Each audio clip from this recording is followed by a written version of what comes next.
कुछ लोग तो मस्जिद के पास खड़े होकर देख रहे हैं, लागत है कोनो मदारी खेल दिखाया हुआ है, हैं? अरे यार, महफिल मिलाद में आए हो तो यहाँ के बैठ जाओ, सिर्फ बच्चे बैठे हैं, हैं? इन बच्चों को औरतों में भेज दो। और जो हमारे भाई नौजवान खड़े हैं उनसे गुजारिश है कि आप आके कुर्सी बैठ जाओ, चले आओ मेरे भाई, थोड़ी देर बैठ जाओ। बैठ के सुनोगे तो हो सकता है कुछ बात आपके पल्ले भी पड़ जाए। हाँ, छोटे बच्चों को औरतों में भेज दो।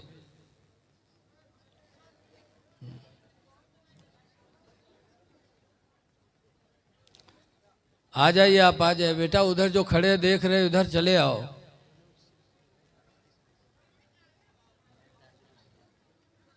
बड़ा अच्छा लगा आपके मस्जिद के खतीब व इमाम हज़रत हाफिज़ मोहम्मद साबिर साहब, जिन्होंने वक्त का बहुत ख्याल रखा कि ठंडक का मौसम है, थोड़े से वक्त में दीन की बातें हो जाएं, जो मकसद है वो अदा हो जाए। कुछ जगह तो रात गुजारने ही को जलसे की कामयाबी की दलील समझते हैं कि रात गुजर जाए। बैठ जाओ, अभी हमारे कुछ नौजवान खड़े हैं, चले आओ मेरे भाई, बैठ जाओ। दरूद शरीफ पढ़ लीजिए। सल्लल्लाहु अलैहि नबील उम्मी वाला alihi व असहाबिहि बारिक वसल्लम। सलातो व सलामन अलैका या सय्यदी या रसूल अल्लाह सल्लल्लाहु ताला अलैहि वसल्लम। अज़ीज़म जनाब मोहम्मद सद्दाम हुसैन सल्लल्लाहु ने आप लोगों के कहने पर इन्होंने मुझे दावत दी। महफिल मिलाद हम और आपके लिए बहुत ज़रूरी है, इसलिए कि इन महफिलों से इस्लाम फैला करता है। आज बच्चे तो मदरसों में पढ़ते हैं, लेकिन जवान और बूढ़ों को कहाँ पढ़ाया जाए? तो जवान और बूढ़ों की दरसगाह मदरसा यही जलसा है, इसीलिए इसकी बड़ी फजीलत आई है। रसूलुल्लाह सल्लल्लाहु अलैहि वसल्लम के दूसरे खलीफा और हुजूर के ससुर भी हैं, हज़रत उमर फारूक आज़म रदियल्लाहु अन्हु, कहा करते थे, मन अनफ़क़ दिरहमन अला क़रात मौलदिन नबी, जिसने नबी करीम सल्लल्लाहु अलैहि वसल्लम के मिलाद पढ़ाने पर एक दिरहम खर्च किया। दिरहम की कीमत इस ज़माने में 300 रुपया समझ लो। जिसने नबी की मिलाद पढ़ाने पर एक दिरहम खर्च किया, फ़क़द अहयल इस्लाम, तो उसने इस्लाम को ज़िंदा कर दिया। इस्लाम ज़िंदा होता है महफिलों से। खुशनसीब है वो मुसलमान जिन्होंने इसमें चंदा देकर और इसको मुनक़िद किया। माल ये हाथ का मैल है। कुरान करीम में मुत्तकियों की निशानी बताई गई। आज तो हम भी अपने को मुत्तकी समझते हैं, बहुत से लोग समझते हैं कि हम परहेजगार हैं, लेकिन परहेजगार है कौन? कुरान हकीम में अल्लाह फरमाता, अल्लज़ीना युमिनूना बिल गैब, परहेजगार वो है जो गैब पर ईमान रखे, जो ईमान ले आए गैब पर। गैब क्या चीज़ है?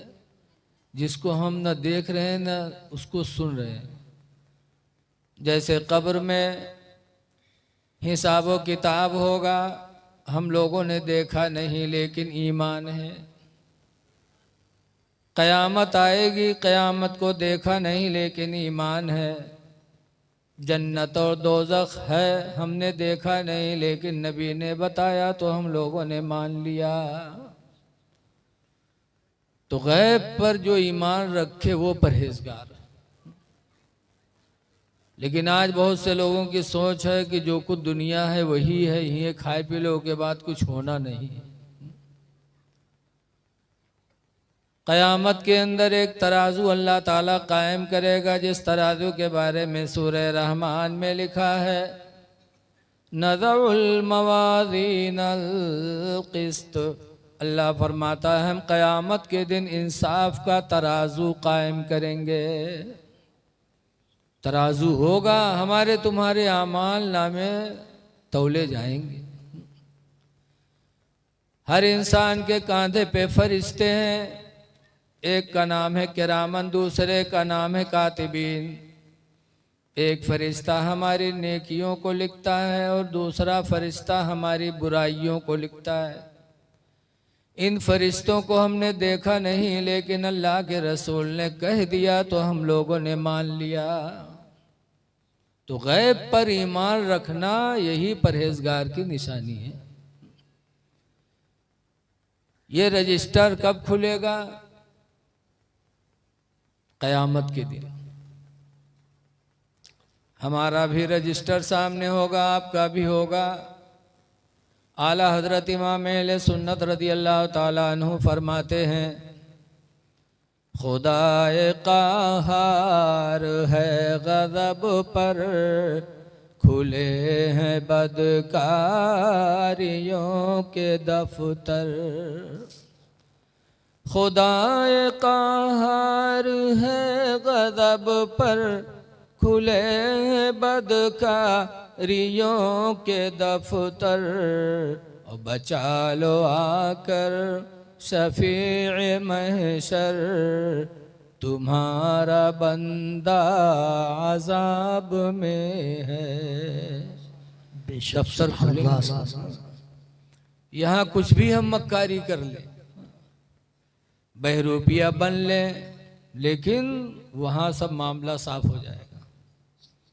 एक खसाहब हमारे गांव में रहे, हमसे बड़े रहे भाई रहे, लेकिन उनका हम जिंदगी में कबू ना मस्जिद में देखा ना ईदगाह में देखा।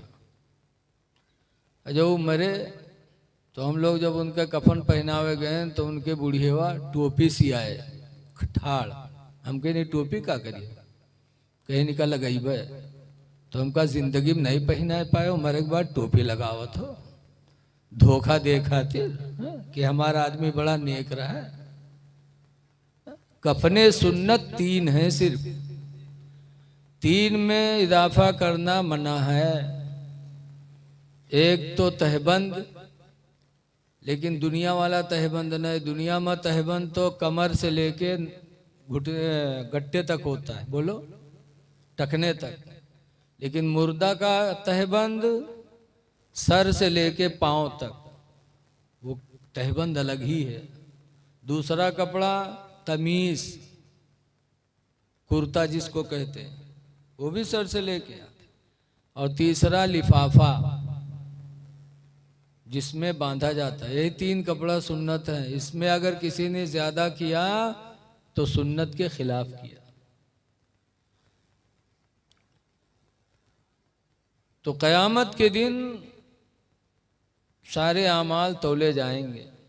इसलिए परहेजगार वो है जो गैब पर ईमान ले आए। दूसरे नंबर पर परहेजगार की निशानी बताए गए, वयुकीमूनस्सलाह।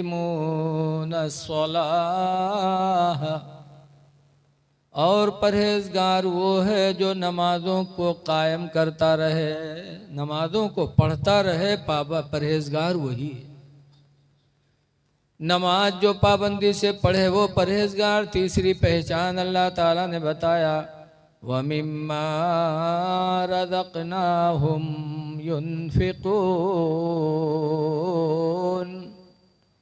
और उसमें से जो हमने उसको दिया है, अल्लाह कहता है जो हमने उसको दिया है उसमें से अल्लाह की राह में खर्च कर दे तो परहेजगार वो है। तो 3 पहचान बताई गई, गैब पर ईमान लाने वाला, नमाजों की पाबंदी करने वाला और अपने माल को खुदा के नाम पर खर्च करने वाला। ये 3 निशानियां हैं परहेजगार की। ऐ लोगों, जरा सोचो कि अल्लाह ने हमको आपको दुनिया में किस लिए पैदा किया। कोई मकसद होता है। आपने हमको बुलाया तकरीर करने के लिए, मस्जिद बनाया नमाज पढ़ने के लिए, मदरसा बनाया बच्चों के पढ़ने के लिए। अल्लाह ने हमको तुमको पैदा किया तो किस लिए पैदा किया? पैदा भी किया, मौत भी देगा। तो सूरह मुल्क के अंदर अल्लाह ने बताया है, आके बैठ जाओ भैया, जो हमारे शऊर वाले हैं नौजवान हजरात, उनके लिए बहुत बेहद ज़रूरी है बच्चों को औरतों में भेजकर बैठ जाएं। अल्लाह ताला ने हमको तुमको ज़िंदगी दी, फिर मौत देगा, तो आखिर ऐसा क्यों किया? तो 29वां पारा सूरह मुल्क के अंदर अल्लाह इसका मकसद बयान फरमाता है, अल्लज़ी खलक़ल मौत वल हयात, खुदा वो है जिसने मौत को पैदा किया और जिंदगी को पैदा किया। दोनों को पैदा खुदा ने किया है। क्यों? तो मकसद, लियब्लुवकुम अय्युकुम अहसनु अमला, ताकि तुमको परखे, ताकि तुम्हारा अल्लाह इम्तिहान ले कि तुम में अमल के एतबार से अच्छा कौन है। इसीलिए हम दुनिया में आए, इम्तिहान देने के लिए। अब इस इम्तिहान में जो कामयाब हो गया उसने समझो पैदाइश का मकसद अदा कर दिया। इन्हीं कामयाब होने वालों में हुजूर सैयदना ख्वाजा गरीब नवाज अजमेरी भी, जिनका एहसान हम लोगों पर 35 साल हो गए हमको तकरीर करते करते लगभग और ज़्यादा, लेकिन आज तक पूरी ज़िंदगी में यहाँ कोई के यहाँ कलमा पढ़ाए नहीं पाए कि कोई हमारी तकरीर से कलमा पढ़ के मुसलमान हो गया हो। लेकिन गरीब नवाज 1 नहीं 2 नहीं, अपनी तकरीर व तबलीग से 90 लाख लोगों को कलमा पढ़ा के इस्लाम में दाखिल किया। कितना बड़ा एहसान है उनका, बोलो। एहसान है, खुश नसीब है वो सुन्नी मुसलमान जो गरीब नवाज का उर्स करते और उनकी याद में जलसा करते हैं, क्योंकि ये उनका एहसान है और अपने मोहसिन का एहसान मानना चाहिए। रसूलुल्लाह सल्लल्लाहु अलैहि वसल्लम आए दुनिया में तो उनका साथ सबसे ज़्यादा किसने दिया? हजरत अबू बकर रदी अल्लाह उन्होंने दिया, पूरी ज़िंदगी साथ रहे। इसीलिए हुजूर फरमाया करते थे कि जितने लोगों ने मेरे ऊपर एहसान किया सबके एहसान का बदला मैंने चुका दिया सिवाय अबू बकर के, कि अबू बकर के एहसान का बदला मैं न चुका सका। पता चला सरकार ने भी अपने मोहसिन का एहसान माना है। वैसे आवाज रखो जैसे रहा यार, छेड़ा छाड़ो ना, जब बोले लगे तो को हत्तन पर छोड़े रहो। सरकार ने अपने मोहसिन का एहसान माना, छेड़ोगे तो ऐसे इधर उधर होता रहेगा। फरमाते हैं सबके एहसान का बदला मैंने चुका दिया सिवाय अबू बकर के, कि अबू बकर के एहसान का बदला मैं नहीं चुका पाया। अबू बकर का एहसान ये सरकार कहते हैं। सफर में, हजर में,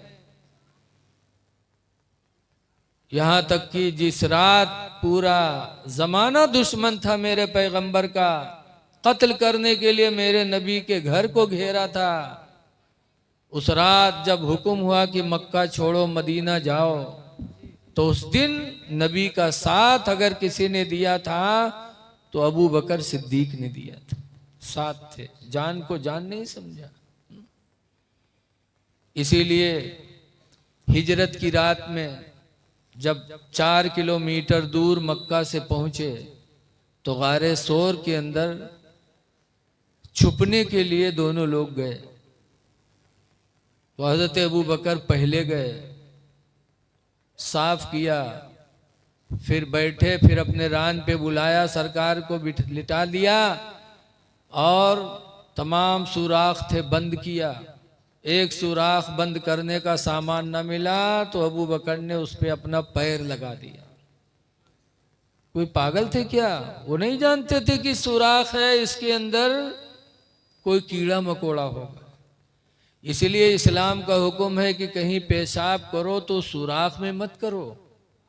जमीन पे कहीं जा रहे हो, मेड़ है, खेत है, तो सुराख में पेशाब करना मना है, क्योंकि हो सकता है उसके अंदर कोई तकलीफ देने वाला जानवर हो जो निकल के तुमको तकलीफ न पहुंचा दे।